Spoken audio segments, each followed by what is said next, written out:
నమస్కారం అండి. అందరికీ welcome to my YouTube channel Shri Manju spiritual. మనం ప్రతిరోజు లలిత సహస్రనామాలకు ఒక్కొక్కటి చెప్పిన ప్రతి పదార్థాలు తెలుసుకుంటున్నాం కదా. శ్రీమాత్రే నమః. ఈరోజు 255 ప్రతి పదార్థము ధర్మ వివర్జిత. పద విభజన ధర్మ అధర్మ వివర్జిత. ప్రతి పదార్థం ధర్మములు రెండును లేనిది. ధర్మ విహిత కర్మలు విధించబడిన కర్మలు, అధర్మ అవిహిత కర్మలు నిషిద్ధ కర్మలు అనున్నవి. వివర్జిత లేనిది. దేశే యా ఆచార పరంపర్య క్రమాగతః అమ్నాయో అవిరుద్ధః శాస్త్ర ధర్మః పరికీర్తత సంవృత స్మృతి. ఆయా దేశాల యందు పారంపర్యంగా వచ్చినది వేద విరుద్ధము కాని ఆచారమే ధర్మము. ఇత్యాచార దామోహి హింసా దానాప్సహద్యాయ కర్మాణం ఆయాతు పరమో ధర్మో ఇత్యాగి నాధర్మ దర్శనమితి. వాల్కయ్య స్మృతి యజ్ఞం సచిలం దామము అహింస దానము స్వాధ్యాయము అనే కర్మలే పరమధర్మాలు.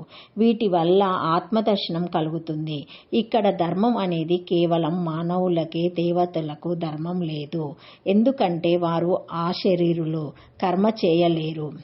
ధర్మ స్వచ్ఛాస్య విషమామృత మాయాసచ్చ నిత్య హృదయం. ధర్మధర్మాలు విషామృత తమయాలు.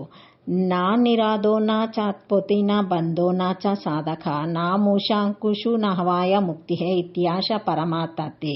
త్రిపురోపనిషత్తు. లయము లేదు, పుట్టుక లేదు, బంధము లేదు, మోక్షం లేదు. ఇదే పరమార్థము. విద్వాంసులైన పెద్దల చేత చెప్పబడిన ఆచారాలు ధర్మాలు, వాటికి వ్యతిరేకమైనవి అధర్మాలు. మానవుడు వర్ణాశ్రమ ధర్మాలు పాటించేంత వరకు ఈ ధర్మాలను కూడా పాటించాలి. ధర్మాలు బంధమోక్షాలు. ధర్మాన్ని ఆచరించే వారికి ఉత్తమ గతులు కలుగుతాయి, ఉత్తమ జన్మలు ప్రాప్తిస్తాయి. అలాగే అధర్మపరులకు అధోగతులు, నీచ జన్మలు కలుగుతాయి. ఈ ధర్మాలు శివశక్తి స్వరూపాలు, అదే ప్రకృతి పురుషులు. కాబట్టి సగుణ రాధకులకే ఈ ధర్మాలు. పరమేశ్వరి నిర్గుణ స్వరూపిణి. ఆమె పరబ్రహ్మ స్వరూపము, నిరాకర. రూపమే లేని దానికి ధర్మాలు ఎలా ఉంటాయి? పరమేశ్వరికి ధర్మాలు లేవు. అందుచేతనే ఆమె ధర్మ వివర్జిత. సాధారణంగా మనము చేసిన పనికి అనుకూలమైన ఫలితం వస్తే ఆ పనిని మనము జాగ్రత్తగా చేశామని, అనుకూలంగా రాకపోతే ఆ పనిని అజాగ్రత్తగా చేశామని అనుకుంటాము. ఒక పనిని చేసి ఒక్కొక్కసారి చాలా మంచి పని చేశామని, ఒక్కొక్కసారి చెడ్డ పని చేశామని అనుకుంటాము. మనకు ఇష్టమైన పని చేస్తే మంచి ఫలితాన్ని, ఇష్టం లేని పని చేస్తే అది చెడ్డ ఫలితాన్ని ఇస్తాయని కూడా అనుకుంటాము. పై 3 సందర్భాల్లోనూ జాగ్రత్తగా చేశాము, అజాగ్రత్తగా చేశాము, మంచి పని చేశాము, చెడ్డ పని చేశాము, మంచి ఫలితము, చెడ్డ ఫలితము అనే మాటలు మనం అనుకున్నవి అనుకున్నట్లుగా జరిగినప్పుడు, జరగనప్పుడు అనుకునే మాటలు. ఎంత జాగ్రత్తగా త్రికరణ శుద్ధిగా చేసినా ఒక్కొక్కప్పుడు చేసిన పనికి అనుకున్నట్లుగా ఫలితం రాకపోవచ్చు. చేసిన పనికి అలా ఫలితం ఇలా రావాలని మనం ముందే అనుకోవడం వల్ల ఇలాంటివి జరుగుతూ ఉంటాయి. జరిగే పనులన్నీ అమ్మవారి సంకల్పం ప్రకారమే జరుగుతాయి. కాబట్టి అజాగ్రత్తగా చేసిన, త్రికరణ శుద్ధిగా చేసిన జరగవలసిన పని మన వల్ల జరిగి రావాల్సిన ఫలితమే వస్తుంది. కానీ జరగకూడని పని మన వల్ల జరగదు, రాకూడని ఫలితము రాదు అని మనం అర్థం చేసుకోవాలి.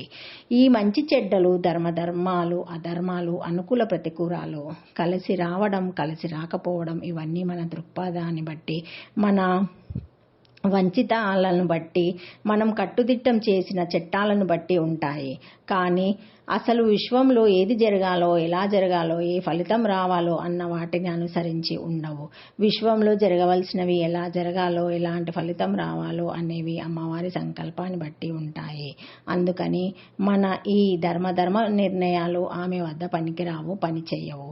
అసలు మనము నిర్ణయించిన ఈ ధర్మాలు, చట్టాలు మన వద్ద చెల్లుబాటు అవుతాయేమో కానీ తమ ఆటలు నిర్ణయాలు సాగవని, అవి అంటే ఆ ధర్మాలే అమ్మవారిని, అంటే ఆ ధర్మాలే అమ్మవారిని విడిచేశాయి అని ఈ నామానికి అర్థం చెప్పుకోవటం ఎక్కువ సబబుగా ఉంటుంది. అంతేకాని అమ్మవారే ఆ ధర్మాలను విడిచింది అని చెప్పడం సరికాదు. భగవద్గీతలో సర్వధర్మాన్ పరిత్యజ్య మమే కాశరణం వ్రజః అన్నాడు గీతాచార్యుడు. అంటే విధించిన పని చేయడంలో తీసుకోవాల్సిన ధర్మ నిర్ణయము నాకు వదిలి నీకు విధించిన పనిని నీవు త్రికరణ శుద్ధిగా చెయ్యి అని ఈ శ్లోక పదాలకు అర్థం. శ్రీమాత పరబ్రహ్మ స్వరూపిణి, ధర్మములు లేని నిర్గుణ స్వరూపిణి. 132వ నామం నుండి 198వ నామం వరకు అమ్మవారి నిర్గుణ పరబ్రహ్మత్వం వివరించబడింది. అజం, అనాదిం, ఆవ్యం అని పరమాత్మ యొక్క నిర్గుణ భావాన్ని గీతాలో శ్రీకృష్ణ పరమాత్మ ఉపదేశించాడు. శ్రీమాత ధర్మాలు లేని నిర్గుణ నిరాకార పరబ్రహ్మము అని ఈ నామంలో భావించాలి. ఈ నామానికి క్రింది అర్థాలు చెప్పుకోవచ్చు. ధర్మములు రెండును లేనిది, పుణ్యపాపములు లేనిది, బంధమోక్షములు లేనిది, ధర్మములచే విడవబడినది, మన ధర్మ నిర్ణయాలు వర్తించినది. ఓం ధర్మ వివర్జితాయ నమః. అష్టాక్షరి శ్రీమాత్రే నమః. Thank you for watching my video. Please like, share, comment, subscribe to my channel. మరిన్ని వీడియోస్తో మళ్ళీ కలుస్తానండి. ఈ వీడియో మొదటిసారి ఎవరైనా చూసి ఉంటే తప్పకుండా లైక్ చేసి సబ్స్క్రైబ్ చేసుకోగలరని కోరుతున్నాను. ఏమైనా కామెంట్స్ ఉంటే కూడా పెట్టగలరు. బెల్ అనే ఐకాన్ బటన్ని ప్రెస్ చేసి సబ్స్క్రైబ్ చేసుకోగలరు. Thank you. షేర్ చేయగలరు తప్పకుండా.